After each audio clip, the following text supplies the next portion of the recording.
j'écoute les représentants de cette instance qui est chargée d'harmoniser les prestations médiatiques des uns et des autres, je suis surpris qu'ils utilisent là 2 poids, 2 mesures, à l'opposition de ne rien faire, de ne rien dire, de ne même pas appeler la presse.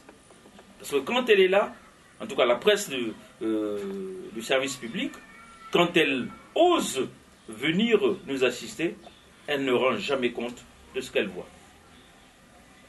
Et à l'inverse, on s'aperçoit que le pouvoir, lui, utilise, mais alors de manière abusive, les mêmes médias d'État pour faire de la pub.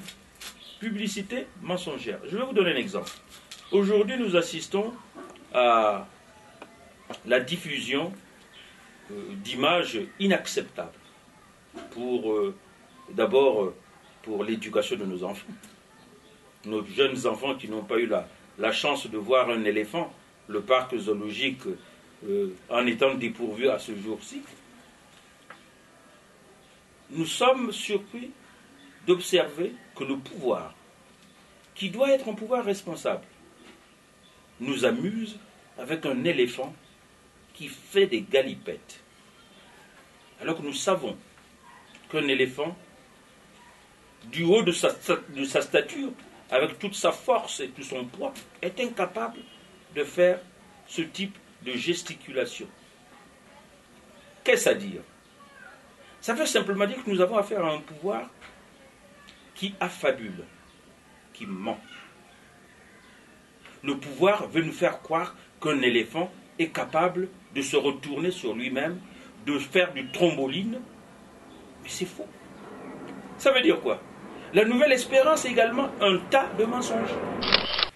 Nous avons en effet assisté à un refus massif de notre peuple d'aller aux élections locales qu'on nous annonçait comme étant mieux préparées que les élections de 2007.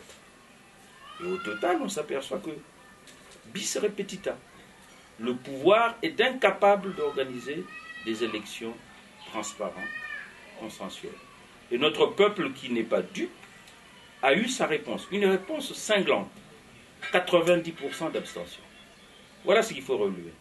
Nous venons d'amorcer une nouvelle année, l'année 2009, qui a été annoncée comme étant une année décisive, et qui le sera, j'en conviens, pourvu que les conditions de ce fait majeur, qui est l'élection du président de la République, se fassent dans les conditions attendues par tous les démocrates. En tout cas, ceux qui tiennent à la démocratie devraient s'intéresser cette année à ce que les conditions d'organisation de cette élection se fassent de manière consensuelle, transparente et apaisée.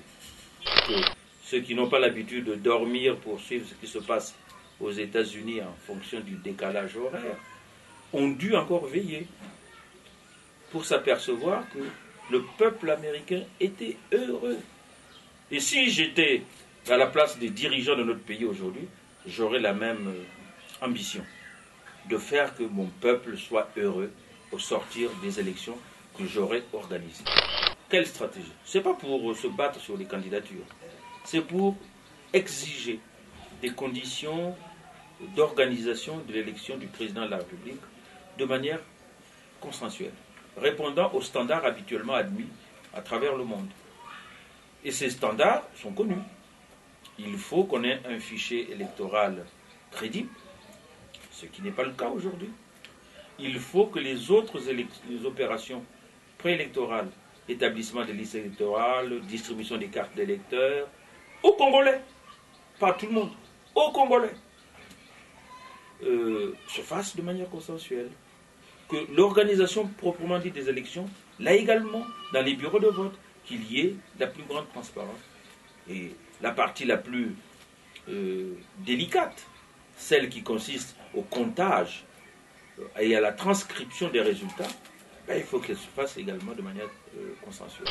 Avant d'aller à la désignation d'un, 2 ou 3 candidats de l'opposition. C'est la question récurrente qu'on nous pose. Ouais, mais vous irez avec combien de candidats? Un seul, deux? Là n'est pas le problème. Le problème essentiel, c'est comment vont se faire ces élections. Si nous sommes assurés qu'elles vont être organisées consensuellement, alors l'opposition, en toute souveraineté, verra s'il est opportun d'avoir un seul candidat, qui soit désigné sur toute l'étendue du territoire comme étant le meilleur candidat, ou s'il faut peut-être, connaissant notre positionnement ethnocentrique, peut-être positionner sur des aires bien déterminés, des candidats plus aptes que d'autres à retirer à M. Sassou, puisque ce sera le candidat du RMP, à lui retirer des voix sur son propre terroir. Peut-être que nous aurons besoin à ce moment-là de 2 ou 3 candidats. Mais ça, c'est notre problème. Notre peuple doit nous faire confiance pour être certain que l'option que nous choisirons sera la meilleure option pour battre M. Sassou. Parce que c'est ça le problème. Ce n'est pas d'aller aux élections comme ça, c'est de battre M. Sassou, notre objectif. Et nous nous organisons donc en conséquence.